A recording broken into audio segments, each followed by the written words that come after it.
역사적으로 종교개혁은 기독교뿐만 아니라 나라와 민족과 사회에도 엄청난 영향을 끼친 사건입니다. 그 전까지는 어떤 권위나 소식의 힘이 개인의 삶을 움직였다면 이제부터는 개인의 그 판단이 중요해졌습니다. 신앙적인 면에서도 하나님 앞에서 개개인의 결단과 고백이 중요해졌습니다. 그래서 사상가인 데카르트가 유명한 명제가 있지요. 나는 생각한다, 고로 존재한다. 그런 명제가 우리가 계몽주의의 시작으로 생각이 되지만은 이미 자유의 시작은 종교 개혁자들로부터 시작이 되었습니다.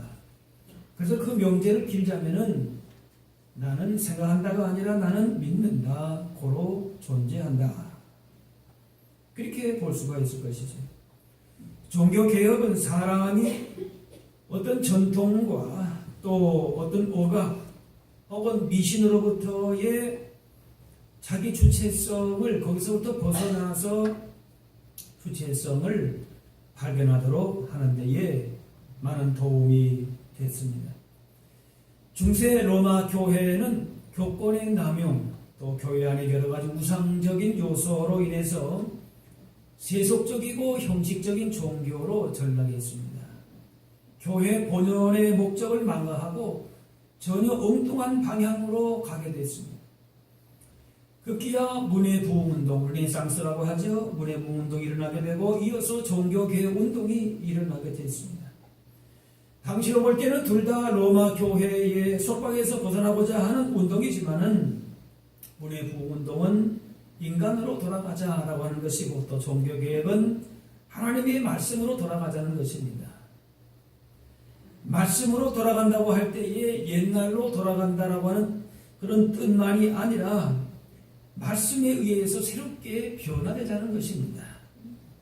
그래서 종교개혁은 무엇을 단순히 고치고 누구를 탓하고 누구를 치려고 하는 것이 아니라 성경으로 돌아가서 바른 믿음으로 살려고 하는 운동입니다. 궤도를 이탈하고 비정상적인 길로 가는 것을 제자리에 돌려놓고 정상적인 길로 가게 하는 것입니다. 그런 의미에서 종교개혁은 어느 특정한 시대에만 일어난 사건이 아닙니다. 교회가 항상 지속적으로 추구해야 하며 이루어 나가야 될 운동이 이런 개혁운동입니다. 그래서 개신교를 개혁교회라고 합니다. 리포드 처치라고 하죠. 본질은 변하지 않지만은 본질을 담고 있는 형식은 그 옷은 계속적으로 변화되고 고치고 새롭게 되어야 된다는 것입니다. 어느 한 곳에 머물러 있다든지 그 힘이 그 자리에만 계속 있다든지 물이 그냥 고여만 있다든지 그러면 안 되고 본질은 그대로 지켜나가지만은 그 형태는 날마다 새로운 모습으로 그렇게 변화되어야 된다는 것이죠. 그게 개혁교회라고 합니다. 루터가 중심이 된 종교개혁의 기폭자가 된 것은 교황청에서 면죄부를 발기한 사건이었습니다. 베드로 성당의 건축의 진도가 부진하게 되면서 면죄부를 팔아서 건축비를 충당하고자 한 것입니다. 죽은 자를 위해서 면죄부를 사게 되면 죽은 자가 지옥의 연옥에 빠졌다가도 다시 천국으로 올라간다. 지금 우리가 생각할 때는 전혀 참 엉뚱하고 말도 안 되는 소리지만은 당시 그걸 주장을 했습니다. 그래서 이 일로 루터는 95개 조항을 비텐베르크 성당문에 붙이고 개혁을 시작했습니다. 1517년 10월 30일에 1일에 루터가 종교개혁을 단행한 날입니다. 올해로서 그래서 종교개혁 500주년이 되는 해입니다. 그래서 우리가 지난주에 사실은 그 종교개혁 주일로 지키는 것이 맞는데 우리 감사주일 때문에 이번에 이렇게 말씀을 같이 나누게 됐습니다. 성당을 건립하고 세속적인 힘을 키우고 그래서 어떤 황제보다도 교황의 그 권한이 얼마나 대단히 능력이 있습니까? 그래서 자기 과시에 자기 의의 공로에 여기에 집중을 하다 보니까 교회 본래의 힘을 잃어버리게 되는 겁니다. 여기에 저항하고 도전을 한 것이 종교개혁자들입니다. 그래서 가톨릭에서는 이런 종교개혁자들을 향해서 프로테스탄트라, 우리 지금 개신교를 얘기하죠. 근데 그 의미가 무엇입니까? 프로테스트, 끊임없이 저항하는 겁니다. 잘못된 거, 거짓된 거, 사람이 습관대로 행하는 거, 기득권층에 머무는 거, 이것들을 향해서 저항하고 도전하고 그렇게 끊임없이 프로테스트, 아까 말한 리폼하지 않으면은 그 교회의 역동적인 힘이 점점 사라지게 된다는 것입니다. 그런데 오늘의 한국 교회를 보게 되면은 다시 종교개혁 이전으로 돌아가려고 하는 모습들이 있습니다. 복음의 본질을, 신앙의 믿음의 그 본래의 모습은 자꾸 잃어버리고 교회의 역동적인 힘은 잃어버리고 쉽게 여기면서 외적인 힘의 영향력을 발휘하려고 합니다. 성경의 권위보다는 사람의 힘이나 세속적인 힘을 이용해서 의지해서 하나님 없이도 신앙생활을 얼마든지 하려고 합니다. 신앙의 본질을 잃어버리고 형식만 붙잡고 있습니다. 세속성을 향해서 끊임없이 달려가고 있습니다. 하나님 앞에서 두렵고 떨림으로 서지 못하고 거룩함이 결여된 그저 무림한 신앙생활을 하고 있는 우리의 모습이 점점 커져가고 있습니다. 말씀을 통한 오직 믿음이라고 하는 단순하면서도 명백한 믿음의 본질이 흐려지면서 세속적인 인간의 자랑과 힘만 모이는 그런 교회로 변질된다는 겁니다. 이것을 프로테스트, 여기에 대해서는 분명하게 대적을 해야 되고 반대해야 되고 이것을 넘어서는 개혁적인 신앙을 갖는 것이 우리의 그 바른 신앙이다라고 볼 수가 있습니다. 루터는 그의 아버지에게 썼던 편지에서 이렇게 고백을 했습니다. 종교개혁 이전의 수도사 시절에 썼던 편지입니다. 수도사가 된 이유는 신앙에 대한 어떤 동경 같은 것도 아니며 먹고 살기 위한 것도 아닌 다만 죽음에 대한 공포와 염려에서 피할 수 없어서 어쩔 수 없이 수도사가 되겠다고 맹세했습니다. 그렇게 편지했습니다. 루터는 수도사가 되어서도 죄와 그로 말미암은 두려움 가운데 지냈습니다. 자신이 의롭지 못하다고 생각될 때는 하루에 몇 번씩 거회성사를 했습니다. 하루에 서너 시간씩 거회성사를 하는 루터를 향해서 그 주임 신부가 하도 답답하니까 그런 얘기를 합니다. 하나님이 당신에게 화를 내는 것이 아니라 그 루터도 죄 때문에 화내는 게 아니라 그 말이에요. 당신이 하나님께 화를 내고 있어. 그렇게 말할 정도였습니다. 로마 경청 앞에 스칼라 산타라고 하는 계단을 무릎으로 올라가면서 죄의 짐으로부터 벗어나고자 했습니다. 하나님의 심판이 두려웠습니다. 그래서 한 계단을 올라갈 때마다 9년간의 죄를 속죄받는 그런 보증을 받는다라고 하는 그 계단을 올라간 겁니다. 그런데 루터에게 그 비텐베르크 성당의 한 높은 탑에서 하나님을 체험하는 결정적인 만남이 있었습니다. 루터는 여기서 성경을 연구하다가 오늘 본문의 말씀에 눈이 번쩍 띄인 겁니다. 심판과 무자비의 하나님이 아니라 예수님을 통해서 모든 사람을 의인으로 받으시는 사랑의 하나님을 만난 것입니다. 그래서 그때부터 그 체험 이후로 루터가 변하게 되었습니다. 그때 그 내용을 체험을 이렇게 기록합니다. 나는 하나님의 의가 하나님으로부터 받은 은총, 즉 믿음으로 사는 의라는 것을 알았으며 긍휼이 풍성하신 하나님이 믿음으로 말미암아 우리를 의롭게 하신다는 그 의가 복음으로 나타났다는 것을 깨달았다. 그 순간 천국으로 들어가는 듯한 새로운 느낌을 받았으며 성경 전체가 새롭게 보이기 시작했다. 오늘 본문의 말씀 가운데 그가 그렇게 깨닫고 체험한 것입니다. 나는 여전히 죄인이지만은 예수 그리스도를 믿을 때에 의인이다라고 하는 겁니다. 그래서 죄인이면서 의인이다라고 하는 말이 나온 것입니다. 매일 매 순간 그리스도 안에 있는지를 확인하면 되는 것입니다. 루터는 본문의 말씀을 눈을 뜻을 깨닫고 눈이 번쩍 띄어서 스칼라 산타라고 하는 계단을 올라가던 순례자들을 미치고 뛰어내려갔습니다. 그러면서 계단의 끝에 거기 올라가서 하나님의 특별한 은혜가 있다는 것은 잘못이다.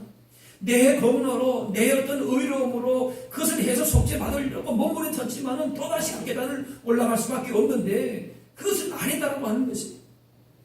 예수님께서 십자가에 못 박혀 죄를 대신하여 죽으신 것을 믿으면 충분하다 그렇게 외쳤습니다.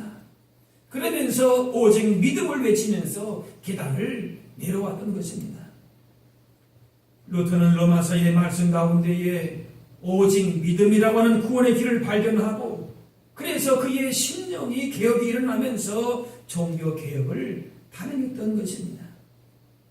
요한복음 17장 예수님께서 그들을 진리로 거룩하게 하옵소서 아버지의 말씀은 진리이다 하셨습니다. 진리란 변치 않는 삶의 규범이고 교회의 제도입니다. 그런데 성경을 삶의 규범으로 교회의 제도를 생각하지 않았던 것이 바로 종교개혁 이전의 교회의 모습입니다.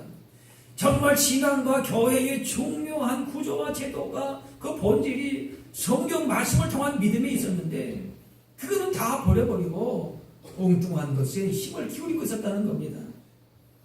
그래서 종교개혁자들이 말하는 오직 믿음이라고 하는 것은 성경 외에 어떤 것도 진리가 아니라는 것을 말합니다. 교황의 가르침이 성경과 같을 수가 없다는 것이었습니다.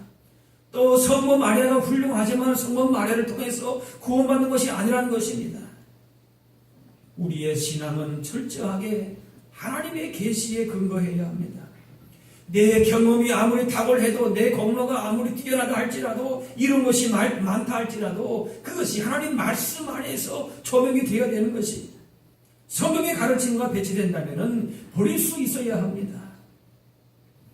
교회에서 사람이 주인되고 성경을 멀리하고 사람의 말과 교회의 결정이 성경을 대신하게 되면서 종교개혁은 한마디로 성경으로 돌아가자는 운동입니다.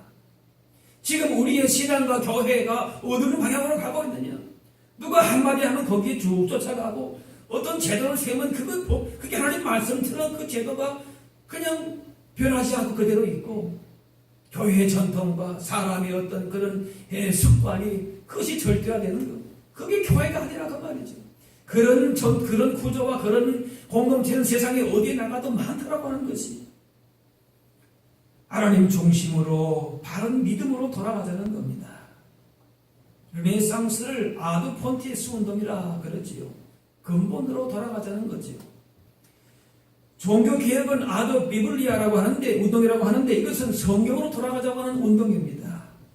헤아리 새 것이 없습니다.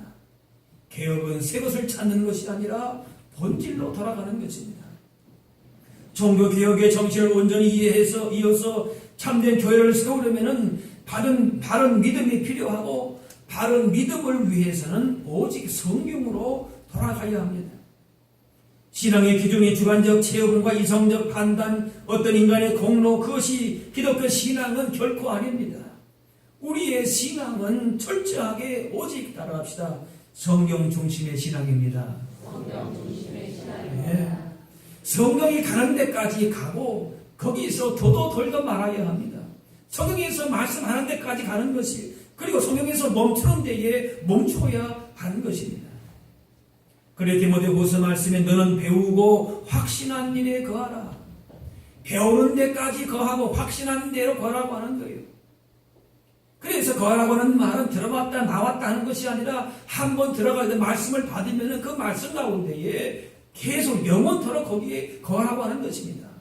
자꾸 다른 사람이 생각인가 세상의 흐름에 이렇게 흔들리지 말고 하나님 말씀의 본질의 신앙을 굳건히 하고 거기서부터 따라합시다. 배우고 확신한 일에 거하라. 배우는 것과 행동하는 것이 따로따로일 때가 많습니다. 머리로 믿는 것은 많지만 행동으로 실천하지 않을 때가 많습니다. 평양신학교를 세운 마페 선교사의 아들 샘 마페 선교사는 평양에서 태어났습니다. 그런 젊은 시절에 아이비리그의 어느 대학교의 총장으로 선임되었습니다. 그걸 거절하고 한국 선교사로 왔습니다. 사람들이 좋은 총장의 자리를 거절하고 힘든 선교사의 길을 왜 택했느냐 물었습니다. 그때 그는 세상을 떠난 전 그 부인하고 내가 한국에서 선교하기로 약속을 했다. 그래서 그 약속을 지키기 위해서라도 나는 한국에 머물러야 된다. 그렇게 했다고 합니다. 이렇게 말한 것은 지키는 이 신뢰가 굉장히 중요한데 지금 한국 교회의 모습에서 신뢰성의 회복이 참 시급한 과제입니다. 말과 행동의 일치가 이루어지지 않기 때문에 사회로부터 비판의 대상이 됩니다. 말은 잘하는데 도무지 본받을 게 없다. 오히려 믿지 않는 사람보다 못하다. 그런 얘기를 듣습니다. 개혁은 사상이나 이론만의 것이 아닙니다. 이것은 행동으로 옮겨지는 삶이어야 합니다. 그리스도 안에서의 변화된 모습의 사람들이 눈에 비춰질 때에 하나님께 영광이 되고 복음의 역사가 나타나는 겁니다. 우리끼리만 그저 좋고 즐거워서는 안 되는 것이 세상을 향하여서 선한 증거가 영향력이 나타나야 되는 것이죠. 그 야고보 말씀에 너는 믿음이 있고 나는 행함이 있으니 행함이 없는 내 믿음을 내게 보이라. 나는 행함으로 내 믿음을 내게 보이리라. 믿음의 중요성을 강조해야 합니다. 그러나 종교개혁 정신을 제대로 실천하려면 오히려 선행에 대한 강조가 있어야 합니다. 그것은 믿음이 값싼 것처럼 취급을 받지 않기 위해서입니다. 믿어봐야 교회 열심히 다녀봐야 저렇게 행동한다면 나는 차라리 안 믿고 말겠다. 그 믿음을 너무나도 싸구려 취급하는 것이죠. 오늘 신앙인들에게 요구되는 것은 그리스도를 믿는 것이 아니라 그리스도를 따르는 것이 더 중요합니다. 그리스도를 따르는 것이 믿는 것입니다. 선행으로 구원한다는 말이 아닙니다. 믿음이 머릿속에서만 있어서는 안 되고 행동으로 보여줄 수 있는 믿음을 가지라는 말입니다. 그렇지 않으면 자신 또한 믿음을 착각할 수가 있습니다. 행동은 우리의 믿음을 표현하기에 가장 좋은 수단입니다. 예수님께서 이렇게 말씀하시죠. 나더러 주여 주여 하는 자마다 다 천국에 들어갈 것이 아니요 다만 하늘에 계신 내 아버지의 뜻대로 행하는 자라야 들어가리라 말씀했습니다. 우리의 믿음의 선한 증거가 세상을 향하여서 나타나야 된다 그 말씀이죠. 물이 모이면 언젠가는 보이면 언젠가 냄새가 납니다. 물은 흘러가야 살아있습니다. 역사적으로 기독교는 자체 정화운동을 전개해 왔는데 내 탓이오라고 하는 자각과 함께 내가 죄인이다라고 하는 회개운동입니다. 그런데 그러한 운동이 쉽지 않은 것은 모든 것은 내가 잘못한 것이 아니라 다른 사람에게 돌리기가 쉽습니다. 사람은 누구나 다 자기를 보호하게 되어 있어요. 자기 중심성이 다 있습니다. 그래서 자기의 잘못을 솔직하게 내어놓기가 쉽지 않습니다. 그러나 다른 사람에게만 문제를 지적하다 보면은 개혁은 결코 일어나지를 못합니다. 여러분 따라합시다. 내가 교회입니다. 네. 여러분 한 분 한 분이 다 교회로서 여러분이 살고 있는 그 교회에서 작은 소망 교회가 되는 게 주님의 교회가 되는 것입니다. 그렇기 때문에 교회가 개혁돼야 된다 말만 한 것이 아니라 교회가 누구라고요? 내가 교회다라고 하는 것이죠. 그렇기 때문에 내가 잘못했기 때문에 교회가 병들고 내가 믿음으로 살지 못해서 교회가 사회로부터 비판을 받는 것입니다. 내가 바르게 되고 내가 개혁이 되어야 교회가 바르게 되고 교회가 개혁되는 것입니다. 우리는 교회 개혁의 주체가 아니라 개혁의 대상이라고 하는 것입니다. 교회는 스스로 개혁할 수가 없습니다.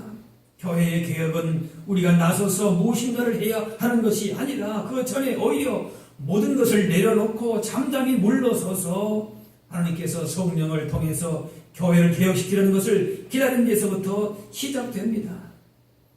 다른 사람을 개혁하고 변화시키기 전에 나 자신이 먼저 변해야 한다는 것을 고백하고 실천해야 합니다. 사회운동은 구조와 제도의 개혁을 목적으로 삼지만은 신앙운동은 자기의 신앙적인 각성이 일차적인 목적입니다. 나에서부터 그 개혁이 시작이 되어야 되는 것이다. 그 말이지. 신앙적 각성이 없는 구조와 제도 개혁 운동은 신앙운동은 아닙니다. 나부터 회개하고 나부터 변화되고 나부터 개혁되어야 함을 진실하게 고백하고 실천하는 것이 신앙운동이라고 하는 것입니다. 그래서 하나님의 도우심과 은혜의 손길을 구하고 그 손길을 따라서 실천하고 행동하는 것입니다. 그래서 변화시키고 계획하시는 분은 하나님이시라는 사실을 우리가 고백하는 것입니다. 마르크스는 인간이 역사를 만든다 그렇게 했지만은 우리는 따라합시다. 하나님이 인간과 함께 역사를 만드십니다. 예, 이끌어 가시는 분은 하나님이시다는 겁니다. 열매를 맺게 하시는 분도 하나님이시라는 믿음 가운데서 행합니다. 그래서 종교개혁의 3대 원리가 뭔가 하면은 오직 은혜 따라합시다. 오직 은혜, 오직 성경, 오직 믿음. 예. 하나님의 은혜를 받고 하나님의 말씀이 기준이 되고 하나님을 믿는 믿음 안에서 우리의 삶이 새로워지고 승리의 삶을 살게 되는 것입니다. 오늘의 교회가 무엇을 계획한다는 사실에 대해서는 알고 있습니다. 하지만 알면서도 용기가 부족하든지 아니면은 안일하게 생각하면서 변화를 이끌어내지를 못합니다. 내 몸에 내 손으로 수술하는 칼을 대야 된다는 것은 어려운 일입니다. 하지만은 그럼에도 불구하고 이것을 해야만 살 수 있다면은 해야 할 것입니다. 뼈를 깎는 노력을 한다. 노력만 하면 생각만 하면 됩니까? 실제로 뼈를 깎는 아픔을 겪어야 되겠지요. 하나님은 우리에게 할 수 없는 일만 하시라고 하시지 않으십니다. 내가 할 수 있는 일을 하라고 하십니다. 나로부터 시작되는 믿음과 사랑의 실천이 비록 작고 보잘것 없지만은 그것이 하나님의 손 위에서 있어질 때에 크고 놀라운 역사가 일어날 것을 믿어야 할 것입니다. 느헤미야가 무너진 예루살렘 성벽을 쌓을 때에 각 사람에게 일을 맡기면서 감당할 수 있을 만큼 나누어서 맡겼습니다. 500명의 기적이 일어날 때에 주님 앞으로 달려나온 이 소녀는 보리떡 5개와 물고기 2마리만 가지고 왔을 뿐입니다. 그런데 주님의 손에 올려졌을 때에 5,000명을 먹었던 것을 우리가 기억해야 할 것입니다. 루터의 종교개혁도 무슨 바티칸을 전복하기 위해서 대단한 계획에 따라서 많은 사람들을 모으는 일로부터 시작된 것이 아닙니다. 우리에게 온 세상을 다 하나님의 나라로 바꾸라고 그렇게 하시지는 않습니다. 내가 할 수 있는 일부터 내 가까이의 작은 일부터 실천하는 것이 바로 개혁운동입니다. 작은 운동이지만 크고 위대한 것을 향하는 그런 운동입니다. 하나님의 나라는 겨자씨와 같다고 했습니다. 겨자씨는 모든 씨보다 작지만 그것이 자란 후에는 나무가 되어서 공중의 새들이 깃들인다고 했습니다. 즉 교회가 바르게 되면은 비록 우리는 부족하지만은 우리의 작은 믿음의 겨자씨 같은 믿음을 통하여서 세상이 평안해지고 바르게 변화되게 될 줄로 믿습니다. 교회가 개혁되어야 이 세상도 치유되고 변화됩니다. 우리 한 사람 한 사람이 교회고 우리 한 사람 한 사람이 세상의 소망이요 빛이라고 하는 것입니다. 반대로 말하면은 교회가 부패할 때에 우리가 믿음 가운데에 멀어져 있을 때에 이 사회는 부패되고 소망이 없다는 것입니다. 따라합시다. 교회가 우리가 소망입니다. 능력입니다. 사회를 이끌어가야 될 교회가 깨어있지 못한다면 한국 교회의 그 화려한 성장도 이 땅의 그 어떤 변화도 기대할 수 없을 것입니다. 소망은 우리에게 있어요. 그런데 어떻게 됩니까? 날마다 새롭게 믿음의 본질을 지켜가면서 그렇게 주의 말씀 앞에 어디든지 서야 할 것입니다. 요시야, 구약의 요시야 왕은 유다 백성들이 하나님을 잘 섬기기를 원해서 성전 보수 공사를 했습니다. 그런데 성전 건물만 보수한다고 해서 유다 백성의 근본적인 문제를 해결했느냐? 그것이 아니었습니다. 하나님의 성전을 주자는 것은 물론 하나님과의 바른 관계를 세우기 위해서는 그들을 말씀 가운데에 바르게 세워야 했습니다. 그래서 요시야가 그 종교 개혁이 성공할 수 있었던 것입니다. 교회가 바로 서기 위해서는 무엇보다도 하나님의 말씀이 제대로 세워졌는지 점검해야 될 것입니다. 여러분 스스로가 내 믿음이 주의 말씀 가운데 바르게 세워진 믿음입니까? 우리 교회가 그런 말씀 가운데 세워진 건강한 교회인가를 우리가 점검하고 노력해야 될 것입니다. 단순히 구조를 고치는 데에 있는 것이 아니라 말씀으로 사람이 변화되는 것입니다. 세상의 옷을 날마다 낡은 옷을 벗어버리고 그리스도로 의의 옷을 입고 신실한 그리스도인들이 모인 한국 교회가 복음으로 무장해서 영적 각성이 일어나게 될 때에 우리가 살아가는 세상을 변화시키고 하나님 나라가 아름답게 이 땅 가운데에 온전히 이루어지게 될 줄로 믿습니다. 기도하겠습니다. 사랑의 아버지 하나님,